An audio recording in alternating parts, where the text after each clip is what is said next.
ਚੰਨੀ ਸਾਹਿਬ ਤੋਂ ਆਸ਼ੀਰਵਾਦ ਵੀ ਲੈਣ ਆਏ ਸੀ। ਸਾਡੇ ਵੱਡੇ ਭਰਾ ਹੈ, ਬਲੇਸਿੰਗਸ ਲੈਣ ਆਏ ਸੀ। ईडी ਦੇ ਸਾਹਮਣੇ ਪੇਸ਼ ਹੋ ਕੇ ਆਪਣੇ ਬਿਆਨ ਦੇ ਦਿੱਤੇ ਹੈ। ਇਹਦੇ 'ਚ ਇੱਕ ਚਲਾਨ ਆਲਰੇਡੀ ਪੇਸ਼ ਹੋ ਚੁੱਕਿਆ ਹੈ ਤੇ ਜੋ ਮੈਨੂੰ ਪੁੱਛਿਆ ਗਿਆ ਮੈਂ ਉਹ ਦੱਸ ਦਿੱਤਾ। ਮੈਟਰ ਸਬ ਜੁਡੀਸ਼ੀਅਸ ਹੈ। ਦੁਬਾਰਾ ਫਿਰ ਤੋਂ ਤੁਹਾਨੂੰ ਬੁਲਾਇਆ ਜਾ ਸਕਦਾ? ਬੁਲਾਇਆ ਨਹੀਂ ਗਿਆ ਔਰ ਆਉਣ ਵਾਲੇ ਸਮੇਂ 'ਚ ਮੇਰੀਆਂ ਇਹਨਾਂ ਨੂੰ ਸ਼ੁਭ ਕਾਮਨਾਵਾਂ। ਅਸੀਂ ਸਾਰੇ ਜਣੇ ਨਾਲ ਰਲ ਕੇ ਇਹਨਾਂ ਦੇ ਕਾਂਗਰਸ ਨੂੰ ਫੇਰ ਅੱਗੇ ਲੈ ਕੇ ਜਾਵਾਂਗੇ।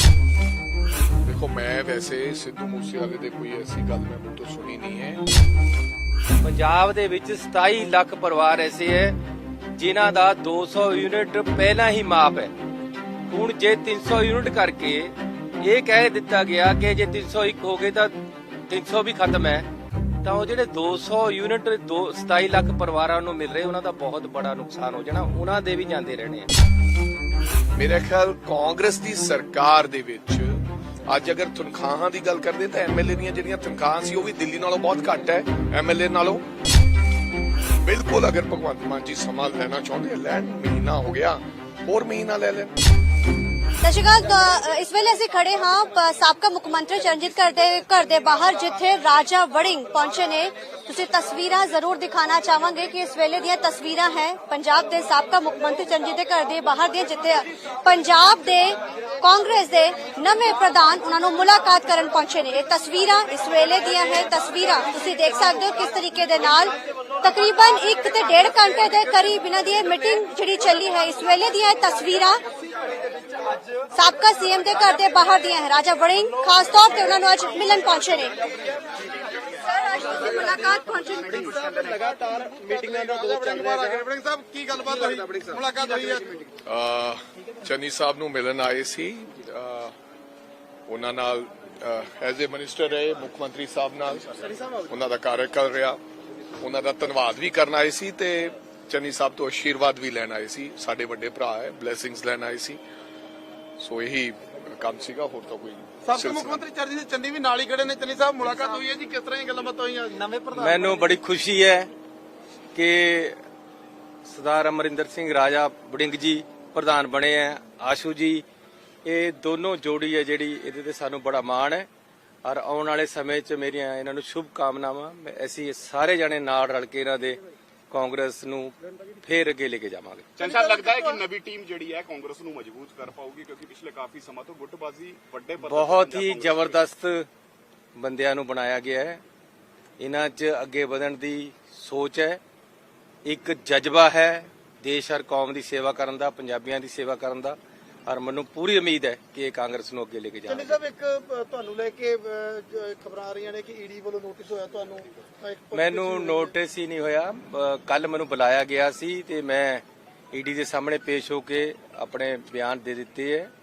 ਇਹਦੇ 'ਚ ਇੱਕ ਚਲਾਨ ਆਲਰੇਡੀ ਪੇਸ਼ ਹੋ ਚੁੱਕਿਆ ਹੈ ਤੇ ਜੋ ਮੈਨੂੰ ਪੁੱਛਿਆ ਗਿਆ ਮੈਂ ਉਹ ਦੱਸ ਦਿੱਤਾ। ਮੈਟਰ ਸਬ ਜੁਡੀਸ਼ੀਅਸ ਹੈ। ਦੁਬਾਰਾ ਫਿਰ ਤੋਂ ਤੁਹਾਨੂੰ ਬੁਲਾਇਆ ਜਾ ਸਕਦਾ? ਬੁਲਾਇਆ ਨਹੀਂ ਗਿਆ ਮੈਨੂੰ ਦੁਬਾਰਾ। ਕਿਹਾ ਜਾ ਰਿਹਾ ਜੀ 16 ਤਰੀਕ ਨੂੰ ਕਿਉਂਕਿ ਮਾਈਨਿੰਗ ਨਹੀਂ ਬੁਲਾਇਆ ਮਾਈਨਿੰਗ ਗਿਆ, ਔਰ ਨਹੀਂ ਬਦਲੀਆਂ ਬੁਲਾਇਆ ਨੂੰ ਲੈ ਕੇ ਗਿਆ, ਕਿਹਾ ਜਾ ਰਿਹਾ ਹੈ ਨਹੀਂ ਕਿ ਬੁਲਾਇਆ ਗਿਆ ਮੈਨੂੰ ਦੁਬਾਰੇ। ਜੋ ਮੈਨੂੰ ਪੁੱਛਿਆ ਗਿਆ ਸੀ ਮੈਂ ਉਹ ਦੱਸ ਦਿੱਤਾ। ਤੁਹਾਡੇ ਰਿਸ਼ਤੇਦਾਰ ਵਾਲੇ ਕੇਸ ਦੇ ਵਿੱਚ ਹੀ ਪੁੱਛ ਗਏ ਜੀ ਹਾਂ, ਉਹਦੇ ਵਿੱਚ ਹੀ ਹੈ। ਕੀ ਲੱਗਦਾ ਸਭ ਫੇਰ ਹੋ ਰਿਹਾ ਜੀ?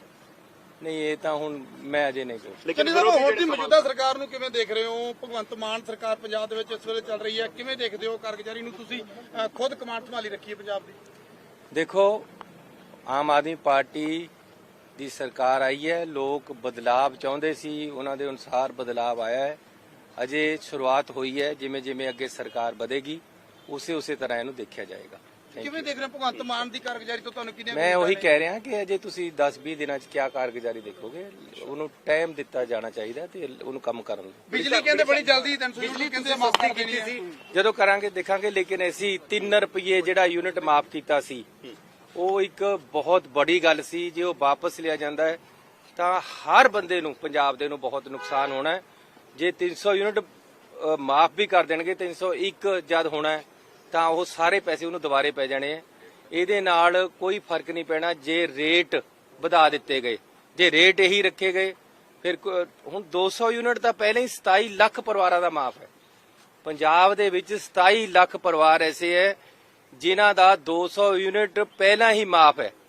ਹੁਣ ਜੇ 300 ਯੂਨਿਟ ਕਰਕੇ ਇਹ ਕਹਿ ਦਿੱਤਾ ਗਿਆ ਕਿ ਜੇ 301 ਹੋ ਗਏ ਤਾਂ 300 ਵੀ ਖਤਮ ਹੈ, ਤਾਂ ਉਹ ਜਿਹੜੇ 200 ਯੂਨਿਟ 27 ਲੱਖ ਪਰਿਵਾਰਾਂ ਨੂੰ ਮਿਲ ਰਹੇ ਉਹਨਾਂ ਦਾ ਬਹੁਤ ਬੜਾ ਨੁਕਸਾਨ ਹੋ ਜਾਣਾ, ਉਹਨਾਂ ਦੇ ਵੀ ਜਾਂਦੇ ਰਹਿਣੇ ਆ। ਇਸ ਕਰਕੇ ਬਹੁਤ ਹੀ ਸੋਚ ਸਮਝ ਕੇ ਫੈਸਲਾ ਲੈਣ ਦੀ ਲੋੜ ਹੈ। ਸਰਕਾਰ ਮੈਨੂੰ ਲੱਗਦਾ ਹੈ ਕਿ ਅੱਛਾ ਫੈਸਲਾ ਲਏਗੀ। ਧੰਨਵਾਦ। ਤੁਸੀਂ ਕੀ ਕਹਿਣਾ ਚਾਹੋਗੇ ਜਿਹੜਾ ਨੋਟਿਸ ਦੀ ਗੱਲ ਹੋ ਰਹੀ ਹੈ ਔਰ ਜਿਹੜੀ ਜਾਂਚ ਦੀ ਗੱਲ ਹੋ ਰਹੀ ਹੈ ਈਡੀ ਨੂੰ ਲੈ ਕੇ, ਇਸ ਨੂੰ? ਸੋ ਮੈਂ ਸਮਝਦਾ ਕਿ ਹਜੇ ਉਹਦੇ ਤੇ ਕੋਈ ਟਿੱਪਾ ਟਿੱਪਣੀ ਕਰਨੀ ਕੋਈ ਜਾਇਜ਼ ਨਹੀਂ ਹੈ। ਹੋ ਸਕਦਾ ਹੈ ਈਡੀ ਜਾਇਜ਼ ਜਾਂਚ ਕਰੇ, ਹੋ ਸਕਦਾ ਹੈ ਕਿਸੇ ਪ੍ਰਭਾਵ ਦੇ ਥੱਲੇ ਕਰਕੇ ਕਹੇ, ਲੇਕਿਨ ਜਿੰਨਾ ਚਿਰ ਕੋਈ ਐਸੀ ਗੱਲ ਸਾਹਮਣੇ ਨਹੀਂ ਆਉਂਦੀ ਉਹਦੇ ਤੇ ਕੋਈ ਟਿੱਪਾ ਟਿੱਪਣੀ ਕਰਨੀ ਮੈਨੂੰ ਲੱਗਦਾ ਬਿਹਤਰੀਨ ਨਹੀਂ ਹੋਏਗਾ। ਬੜੀ ਸਾਹਿਬ, ਸਿੱਧੂ ਮੂਸੇਵਾਲੇ ਨੂੰ ਲੈ ਕੇ ਵਿਵਾਦ ਜਿਹੜਾ ਖੜਾ ਹੋ ਗਿਆ ਔਰ ਇਹ ਕਹਿ ਰਹੇ ਨੇ ਕਿ ਪੰਜਾਬੀਆਂ ਨੂੰ ਲੈ ਕੇ ਜਿਹੜੀ ਸ਼ਬਦਾਵਲੀ ਤੁਹਾਡੇ ਬੜੇ ਕਰੀਬੀ ਨੇ ਗਾਣੇ ਦੇ ਵਿੱਚ ਸਿੱਧੂ ਮੂਸੇਵਾਲੇ ਨੂੰ ਕਿੱਦਾਂ ਇਸ ਤਰੀਕੇ ਨਾਲ ਹਾਰ ਨੂੰ ਬਰਦਾਸ਼ਤ ਨਹੀਂ ਕਰ ਰਹੇ। ਦੇਖੋ, ਮੈਂ ਵੈਸੇ ਸਿੱਧੂ ਮੂਸੇਵਾਲੇ ਦੇ ਕੋਈ ਐਸੀ ਗੱਲ ਮੈਂ ਮੂੰਹ ਤੋਂ ਸੁਣੀ ਨਹੀਂ ਹੈ, ਬਟ ਅਗਰ ਮੈਨੂੰ ਲੱਗਦਾ ਜਨਤਾ ਨੂੰ ਕਿਸੇ ਨੂੰ ਗੱਲ ਨਹੀਂ, ਮੈਂ ਨਹੀਂ ਇਹ ਗਾਣਾ ਸੁਣਿਆ, ਬਿਲਕੁਲ ਮੈਂ ਇਹ ਗਾਣਾ ਨਹੀਂ ਸੁਣਿਆ, ਬਟ ਐਸੀ ਗੱਲ ਅਗਰ ਕਹੀ ਗਈ ਹੁੰਦੀ ਤਾਂ ਕੁਛ ਨਾ ਕੁਛ ਪੰਜਾਬੀਆਂ 'ਚ ਮੈਨੂੰ ਕੋਈ ਐਸਾ ਕੋਈ ਰੋਸ ਦੇਖਣ ਨੂੰ ਵੀ ਨਹੀਂ ਮਿਲਿਆ।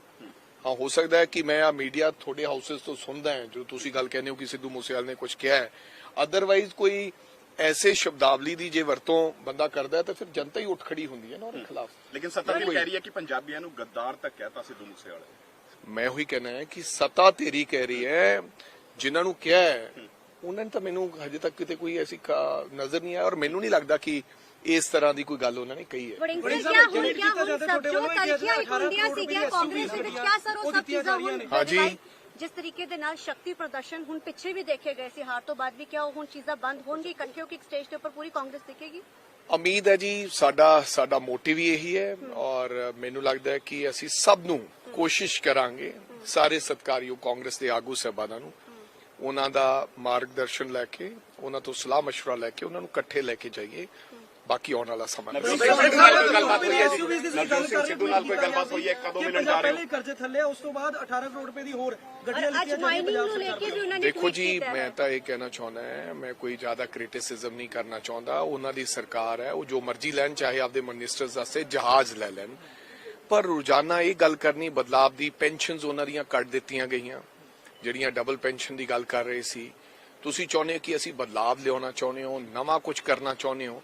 ਮੇਰੇ ਖਿਆਲ ਕਾਂਗਰਸ ਦੀ ਸਰਕਾਰ ਦੇ ਵਿੱਚ ਅੱਜ ਅਗਰ ਤਨਖਾਹਾਂ ਦੀ ਗੱਲ ਕਰਦੇ ਤਾਂ ਐਮਐਲਏ ਦੀਆਂ ਜਿਹੜੀਆਂ ਤਨਖਾਹਾਂ ਸੀ ਉਹ ਵੀ ਦਿੱਲੀ ਨਾਲੋਂ ਬਹੁਤ ਘੱਟ ਹੈ ਐਮਐਲਏ ਨਾਲੋਂ। ਤੇ ਜੇ ਕਾਰਾਂ ਸਾਡੇ ਕੋਲੇ ਮਿਨਿਸਟਰ ਸਾਹਿਬਾਨਾਂ ਕੋਲੇ ਇਨੋਵਾ ਗੱਡੀਆਂ ਸੀ ਜਿਹੜੀ ਕਿ ਮੇਰੇ ਖਿਆਲ ਅੱਧੀ ਕੀਮਤ ਦੀ ਆਉਂਦੀ ਹੈ, ਇਹਨਾਂ ਨੇ ਉਹ ਪ੍ਰਪੋਜ਼ਲ ਦਿੱਤਾ ਕਿ ਫੋਰਚੂਨਰ ਲਈਏ। ਫੈਸਲਾ ਉਹਨਾਂ ਦਾ, ਜੋ ਮਰਜ਼ੀ ਕਰਨ, ਲੇਕਿਨ ਜਿਹੜੀ ਬਦਲਾਵ ਨਜ਼ਰ ਆਉਂਦਾ ਸੀ ਉਹ ਮੈਨੂੰ ਨਜ਼ਰ ਨਹੀਂ ਆ ਰਿਹਾ। ਕਾਂਗਰਸ ਇਸ ਚੀਜ਼ ਨੂੰ ਲੈ ਕੇ ਸਵਾਲ ਖੜੇ ਕਰੀ ਕਿਉਂਕਿ ਵਿਰੋਧੀ ਤੇ ਰਹਿ ਕਾਂਗਰਸ, ਕਿਆ ਇਹ ਚੀਜ਼ਾਂ ਦੇ ਉੱਪਰ ਸਵਾਲ ਖੜੇ ਕੀਤੇ ਹਨ? ਸਰਕਾਰ ਲਗਾਤਾਰ ਕਹਿ ਰਹੀ ਕਿ ਸਾਨੂੰ ਸਮਾਂ ਚਾਹੀਦਾ ਪੰਜਾਬ ਦੇ ਵਿੱਚ ਬਦਲਾਵ ਲਈ। ਅਸੀਂ ਚਾਹੁੰਦੇ ਹਾਂ ਜੀ, ਬਿਲਕੁਲ ਉਹਨਾਂ ਨੂੰ ਸਮਾਂ ਦਿੱਤਾ ਜਾ ਰਿਹਾ ਹੈ, ਇਸੇ ਕਰਕੇ ਤਾਂ ਕੋਈ ਬਹੁਤਾ ਟਿੱਪਣੀ ਨਹੀਂ ਕਰ ਰਹੇ। ਜਦੋਂ ਸਮਾਂ ਆਏਗਾ ਉਦੋਂ ਜਨਤਾ ਦੀ ਆਵਾਜ਼ ਬੁਲੰਦ ਕਰਾਂਗੇ। ਬਿਲਕੁਲ, ਅਗਰ ਭਗਵੰਤ ਮਾਨ ਜੀ ਸਮਾਂ ਲੈਣਾ ਚਾਹੁੰਦੇ ਆ ਲੈਣ, ਮਹੀਨਾ ਹੋ ਗਿਆ, ਹੋਰ ਮਹੀਨਾ ਲੈ ਲੈਣ। ਨਵਜੋਤ ਸਿੰਘ ਸਿੱਧੂ ਨਾਲ ਕੋਈ ਗੱਲਬਾਤ ਹੋਈ ਹੈ ਜੀ? ਕਦੋਂ ਮਿਲਣ ਜਾ ਰਹੇ ਹੋ ਨਵਜੋਤ ਸਿੰਘ ਸਿੱਧੂ ਨੂੰ? ਨਹੀਂ ਜੀ, ਮੈਂ ਨਵਜੋਤ ਸਿੰਘ ਸਿੱਧੂ ਦਾ ਕੱਲ ਟਵੀਟ ਪੜਿਆ ਸੀ, ਜਦੋਂ ਮੈਡਮ ਦੀ ਜਿਹੜੀ ਤਬੀਅਤ ਸੀ ਉਹਦੇ ਬਾਰੇ ਉਹਨਾਂ ਨੇ ਜ਼ਿਕਰ ਕੀਤਾ, ਫਿਰ ਮੈਂ ਉਹਨਾਂ ਨੂੰ ਕਾਲ ਕੀਤਾ ਸੀ, ਉਹ ਫਿਰ ਮੇਰੀ ਗੱਲ ਨਹੀਂ ਹੋ ਸਕੀ। ਫਿਰ ਕਿਸੇ ਨੇ ਮੈਨੂੰ ਉਹਨਾਂ ਨੇ ਦੱਸਿਆ ਕਿ ਉਹ ਵਿਅਸਤ ਸੀਗੇ ਹਸਪੀਟਲ ਦੇ ਵਿੱਚ। ਬਿਲਕੁਲ ਉਹਨਾਂ ਨਾਲ ਗੱਲ ਕਰਾਂਗੇ, ਕੋਈ ਐਸੀ ਗੱਲ ਨਹੀਂ। ਟਰਾਂਸਪੋਰਟ ਮਹਿਕਮਾ ਤੁਸੀਂ ਲਗਾਤਾਰ ਕਹਿੰਦੇ ਸੀਗੇ ਵੀ ਫਾਇਦੇ ਚ ਹੈ, ਤੇ ਹੁਣ ਨਵੇਂ ਜਿਹੜੇ ਟਰਾਂਸਪੋਰਟ ਮੰਤਰੀ ਉਹ ਕਹਿ ਰਹੇ ਨੇ ਹੋਰ ਜ਼ਿਆਦਾ ਫਾਇਦੇ ਚ ਆ ਰਿਹਾ, ਤੁਸੀਂ ਕਿਵੇਂ ਦੇਖਦੇ? ਚਲੋ, ਚੰਗੀ ਗੱਲ ਹੈ ਜੀ, ਹੋਰ ਜ਼ਿਆਦਾ ਫਾਇਦੇ 'ਚ ਹੋਣਾ ਚਾਹੀਦਾ, ਬਟ ਇਹ ਤਾਂ ਅੰਕੜੇ ਜਿਹੜਾ ਅਸੀਂ ਕੰਮਕਾਜ ਕਰਕੇ ਗਏ ਸੀ, ਕੋਈ ਵੀ ਚੀਜ਼ ਅੱਜ ਜਿਹੜੀ ਸਰਕਾਰ ਕਰ ਰਹੀ ਹੈ ਉਹ 15 ਦਿਨਾਂ 'ਚ 5 ਦਿਨਾਂ 'ਚ ਨਹੀਂ ਹੋ ਸਕਦੀ। ਉਹਨੂੰ ਕੁਝ ਨਾ ਕੁਝ ਮਗਰਲੀ ਸਰਕਾਰ ਕਰਕੇ ਗਈ ਹੋਏਗੀ। ਇਸ ਕਰਕੇ ਕਿਉਂਕਿ ਸਹੀ ਇਹਨਾਂ ਦੀ ਪਰਫਾਰਮੈਂਸ ਇਹਨਾਂ ਦੇ 2-3 ਮਹੀਨੇ ਬਾਅਦ ਪਤਾ ਲੱਗੇਗੀ, ਫਿਰ ਪਤਾ ਲੱਗੇਗਾ ਕਿ ਕੀ ਨਵਾਂ ਰੈਵਨਿਊ ਜਨਰੇਟ ਕੀਤਾ। ਮਾਰਚ 'ਚ ਜਿਹੜਾ ਸੀਗਾ ਉਦੋਂ ਕੋਈ ਮਾੜਾ ਮੋਟਾ ਐਕਸੀਡ ਹੋਇਆ, ਉਹਨੂੰ ਕੋਈ ਤੁਸੀਂ ਪ੍ਰਾਪਤੀ ਨਹੀਂ ਕਹਿ ਸਕਦੇ। ਚੰਗਾ, ट्रांसपोर्ट महकमे ਲਈ ਤਾਂ ਸੁਣੋ, ਹਾਂ ਸਰ, ਬੋਲੋ। ट्रांसपोर्ट महकमे ਲਈ ਤਾਂ ਉਹਨਾਂ ਨੇ ਕਿਹਾ ਵੀ ਸਾਡਾ ਹੋ ਗਿਆ ਡਨ, ਬਾਕੀ ਚੀਜ਼ਾਂ ਲਈ ਉਹ ਕਹਿ ਰਹੇ ਸਾਨੂੰ ਸਮਾਂ ਚਾਹੀਦਾ ਹੈ। ਸੋਚ ਹੈ ਕਿ ਗੱਲ ਇੱਕ ਕੰਸਿਸਟੈਂਟ ਰੱਖੋ, ਜਾਂ ਸਮਾਂ ਲਓ ਤੇ ਜਿਹੜੀਆਂ ਪ੍ਰਾਪਤੀਆਂ ਹੈਗੀਆਂ ਉਹ ਸਮੇਂ ਅਨੁਸਾਰ ਆਪਦੀਆਂ ਪ੍ਰਾਪਤੀਆਂ ਮੰਨੋ, ਜਾਂ ਪਹਿਲੇ ਦਿਨ ਤੋਂ, ਜੋ ਕਿ ਇੱਕ ਸਰਕਾਰ ਦਾ ਰਿਸਪੌਂਸਿਬਿਲਿਟੀ ਹੁੰਦੀ ਹੈ ਕਿ ਪਹਿਲੇ ਦਿਨ ਤੋਂ ਹੀ ਉਹ ਆਪਦੀ ਰਿਸਪੌਂਸਿਬਿਲਟੀ ਅਸਿਊਮ ਕਰਕੇ ਗੱਲਾਂ ਕਹਿੰਦੇ ਵੀ ਹੁਣ ਅਸੀਂ ਆ, ਇਹ ਜ਼ਿੰਮੇਵਾਰੀ ਸਾਡੀ ਹੈ। ਫਿਰ ਮਾੜੇ ਚੰਗੇ ਦੀ ਸਾਰੀ ਜ਼ਿੰਮੇਵਾਰੀ ਹੁਣ ਕਾਂਗਰਸ ਇਕਜੁੱਟਤਾ ਬਾਰ-ਬਾਰ ਇਹ ਸਵਾਲ ਕਾਂਗਰਸ ਦੇ ਉੱਪਰ ਖੜੇ ਹੁੰਦੇ ਰਹੇ ਨੇ, ਸ਼ਕਤੀ ਪ੍ਰਦਰਸ਼ਨ ਦਿਖਦੇ ਰਹੇ ਨੇ, ਅਲੱਗ-ਅਲੱਗ ਚੱਲ ਰਹੇ ਨੇ। ਹੁਣ ਰਾਜਾ ਵੜਿੰਗ ਜੀ ਨੂੰ ਪ੍ਰਧਾਨ ਬਣਾ ਦਿੱਤਾ ਗਿਆ ਹੈ। ਲੱਗਦਾ ਹੈ ਕਿ ਉਨ ਇੱਕ ਪਲੇਟਫਾਰਮ ਦੇ ਉੱਪਰ, ਕਿਉਂਕਿ ਸਾਫ਼ ਤੌਰ ਤੇ ਕਹਿ ਦਿੱਤਾ ਗਿਆ ਅਗਰ ਕੋਈ ਇਨਡਿਸਿਪਲਿਨ ਕਰੇਗਾ ਤਾਂ ਉਸਨੂੰ ਬਾਹਰ ਦਾ ਰਸਤਾ ਦਿਖਾਇਆ ਜਾਏਗਾ। ਕਿਆ ਹੁਣ ਉਹ ਚੀਜ਼ਾਂ ਅੱਗੇ ਦੇਖਣ ਨੂੰ ਮਿਲਣਗੀਆਂ? ਦੇਖੋ ਮੈਮ, ਕਾਂਗਰਸੀ ਵਰਕਰ ਜਿਸ ਜੋ ਕਿ ਕੜੀ ਮਿਹਨਤ ਕਰਦਾ ਹੈ, ਹਰ ਇਲੈਕਸ਼ਨ ਹੋਵੇ ਉਹ ਵੱਡੀ ਲੀਡਰਸ਼ਿਪ ਦੀ ਲੜਾਈ ਵੀ ਬਰਦਾਸ਼ਤ ਕਰਦਾ ਹੈ। ਹੁਣ ਉਹ ਕਤਈ ਬਰਦਾਸ਼ਤ ਨਹੀਂ ਕਰਨਗੇ ਜੇ ਸਮੁੱਚੀ ਸੀਨੀਅਰ ਲੀਡਰਸ਼ਿਪ ਇਕੱਠੀ ਹੋ ਕੇ ਨਹੀਂ ਚੱਲੂਗੀ। ਇਸ 'ਚ ਕੋਈ ਸ਼ੱਕ ਨਹੀਂ, ਜਿਹੜੇ ਸਾਡੇ ਹੁਣ ਪ੍ਰਧਾਨ ਬਣੇ ਆ ਤੇ ਵਰਕਿੰਗ ਪ੍ਰਧਾਨ ਬਣੇ ਆ, ਸਭ ਤੋਂ ਵੱਡੀ ਜ਼ਿੰਮੇਵਾਰੀ ਇਹਨਾਂ ਦੀ ਹੈਗੀ ਹੈ ਸਭ ਨੂੰ ਨਾਲ ਲੈ ਕੇ ਚੱਲਣਾ। ਬਟ ਇਹ ਸਮੁੱਚੀ ਸੀਨੀਅਰ ਲੀਡਰਸ਼ਿਪ ਦੀ ਕਲੈਕਟਿਵ ਰਿਸਪੌਂਸਿਬਿਲਿਟੀ ਹੈ ਕਿ ਇਕੱਠੇ ਹੋ ਕੇ ਚੱਲੀਏ ਔਰ ਵਰਕਰਾਂ ਦਾ ਮਨੋਬਲ ਉੱਚਾ ਕਾਂਗਰਸ ਦੇ ਲਈ ਕਿੰਨਾ ਵੱਡਾ ਚੈਲੰਜ ਹੋਗਾ ਇੱਕ ਪਲੇਟਫਾਰਮ ਤੇ ਇਕੱਠੇ ਹੋ ਕੇ ਵਰਕਰਸ ਨੂੰ, ਪੰਜਾਬ ਦੇ ਲੋਕਾਂ ਦੇ ਲਈ ਮੁੜ ਤੋਂ ਖੁਦ ਨੂੰ ਰਿਵਾਈਵ ਕਰਨੇ, ਕਿੰਨਾ ਵੱਡਾ ਚੈਲੰਜ ਹੈ ਕਾਂਗਰਸ? ਮੈਮ, ਜੇ ਸਹੀ ਮਨ ਨਾਲ, ਸੱਚੇ ਮਨ ਨਾਲ ਅਸੀਂ ਚੱਲਾਂਗੇ ਤਾਂ ਵਰਕਰ ਤਾਂ ਅੱਗੇ ਪੱਬਾਂ ਭਾਰ ਹੋਣਗੇ ਰਿਸੀਵ ਕਰਨ ਲਈ। ਵਰਕਰ ਤਾਂ ਦਿਨ ਰਾਤ ਉਡੀਕ ਰਿਹਾ ਇਕੱਠੇ ਹੋ ਤੇ ਆਓ ਸਾਡੇ ਵੱਲ ਪਹੁੰਚੋ ਤੇ ਆਪਾਂ ਉਵੇਂ ਕੰਮ ਸ਼ੁਰੂ ਕਰੀਏ ਜਿਵੇਂ ਇੱਕ ਪੋਲੀਟੀਕਲ ਪਾਰਟੀ ਜਿਹਨੂੰ ਆਪੋਜੀਸ਼ਨ ਚ ਜਦੋਂ ਕਰੇ। ਏਜੰਡੇ रहेंगे ਹੁਣ ਕਾਂਗਰਸ ਦੇ ਜੋ ਅੱਗੇ ਸਰਕਾਰ ਨੂੰ ਵੀ ਕਿਆ ਲੱਗਦਾ ਕਿ ਮੇਨ ਏਜੰਡਾ ਲੈ ਕੇ ਕਾਂਗਰਸ ਦੁਬਾਰਾ ਰਿਵਾਈਵ ਕਰੇਗੀ? ਵਿਰੋਧੀ ਧਿਰ ਦਾ ਮੇਨ ਨਿਸ਼ਾਨਾ ਇਹੀ ਹੁੰਦਾ ਕਿ ਜੋ ਸਰਕਾਰ ਕੰਮ ਕਰ ਰਹੀ ਹੈਗੀ ਹੈ ਉਹਦੀਆਂ ਪ੍ਰਾਪਤੀਆਂ ਵੱਲ ਧਿਆਨ ਕਰੇ ਔਰ ਜਿਹੜੀ ਆਮ ਲੋਕਾਂ ਤੱਕ ਜਿਹੜੇ ਵਾਅਦੇ ਹੋਏ ਹੈਗੇ ਆ, ਜੋ ਇਹ ਬਦਲਾਵ, ਜੋ ਇਨਕਲਾਬ ਆਇਆ, ਉਸ ਨੂੰ ਲੋਕਾਂ ਤੱਕ ਪਹੁੰਚਾਉਣ ਲਈ ਜੋ ਇੱਕ ਵਿਰੋਧੀ ਧਿਰ ਦੀ ਜ਼ਿੰਮੇਵਾਰੀ ਹੈਗੀ ਆ ਉਹ ਜ਼ਿੰਮੇਵਾਰੀ ਬਖੂਬੀ ਨਿਭਾਵੇ। ਇਹ ਮਸਲੇ ਨੂੰ ਲੈ ਕੇ ਕਿਹਾ ਤੁਸੀਂ ਚਰਨਜੀਤ ਸਿੰਘ ਚੰਨੀ ਦੇ ਨਾਲ ਖੜੇ ਰਹੋਗੇ? ਕਿਉਂਕਿ ਜਦੋਂ ਪਹਿਲਾਂ ਇਹ ਮਸਲਾ ਉੱਠਿਆ ਸੀ ਪੂਰੀ ਕਾਂਗਰਸ ਇੱਕ ਜਗ੍ਹਾ ਦਿਖੀ ਸੀਗੀ, ਕਿਆ ਹੁਣ ਇਸ ਵਾਰ ਕਿਆ ਇਕੱਠੇ ਦਿਖੇਗੀ ਕਾਂਗਰਸ ਪੂਰੀ? ਦੇਖੋ, ਇਹ ਮੈਨੂੰ ਵੀ ਅੱਜ ਹੀ ਤੁਹਾਡੇ ਰਾਹੀਂ ਪਤਾ ਲੱਗਿਆ ਹੈਗਾ ਚੰਨੀ ਸਾਹਿਬ ਨੇ ਇੱਕ ਆਮ ਇਨਸਾਨ ਬਣ ਕੇ ਔਰ ਜੋ ਕਿ ਇੱਕ ਸਹੀ ਤਰੀਕਾ ਹੈ ਈਡੀ ਦੇ ਅੱਗੇ ਪੇਸ਼ ਹੋਏ ਹੈਗੇ ਆ ਔਰ ਪਾਰਟੀ ਕਿਸੇ ਵੀ ਗੱਲ ਲਈ ਇਕਜੁੱਟ ਹੈਗੀ ਆ। ਈਡੀ ਨੇ ਉਹਨਾਂ ਨੂੰ ਬੁਲਾਇਆ, ਜਦੋਂ ਬੁਲਾਇਆ ਉਹ ਹਾਜ਼ਰ ਹੋਇਆ, ਜੋ ਸਵਾਲ ਉਹਨਾਂ ਨੇ ਪੁੱਛੇ ਆ ਉਹਨਾਂ ਨੇ ਜਵਾਬ ਦਿੱਤੇ ਹੈਗੇ ਆ। ਬਾਕੀ ਪਾਰਟੀ ਲਈ ਹਰ ਲੀਡਰ ਇਨਸਾਨ ਜੋ ਵੀ ਹੈ ਇਹੀ ਤਾਂ ਸਮੁੱਚੀ ਲੀਡਰਸ਼ਿਪ ਦਾ ਇਕੱਠੇ ਹੋਣ ਦਾ ਰੀਜ਼ਨ ਹੈਗਾ। ਤੇ ਸਾਡੇ ਨਾਲ ਗੱਲ ਕਰਨ ਦੇ ਲਈ ਸਾਡੇ ਨਾਲ ਗੱਲ ਕਰਨ ਦੇ ਲਈ ਸੰਦੀਪ ਸਰ ਜਿਨ੍ਹਾਂ ਨੇ ਬੋਲਿਆ ਕਿ ਸਭ ਇਕੱਠੇ ਹੋ ਕੇ ਕੰਮ ਕਰਨਗੇ। ਹੁਣ ਲੀਡਰਸ਼ਿਪ ਕੰਮ ਕਰਕੇ ਦਿਖਾਏਗੀ ਕਾਂਗਰਸ ਦਾ ਵਿਰੋਧੀ ਧਿਰ ਦਾ ਪੂਰਾ ਜਿਹੜਾ ਕੀ ਹੈ ਪੈਰਵੀ ਉਹ ਕਰਨਗੇ ਔਰ ਕਰਕੇ ਵੀ ਦਿਖਾਣਗੇ। ਕੈਮਰਾਮੈਨ ਦੀਪ ਦੇ ਨਾਲ ਅਮਨਪ੍ਰੀਤ ਕੋ, ਰੋਜ਼ਾਨਾ ਸਪੋਕਸਮੈਨ ਮੋਹਾਲੀ।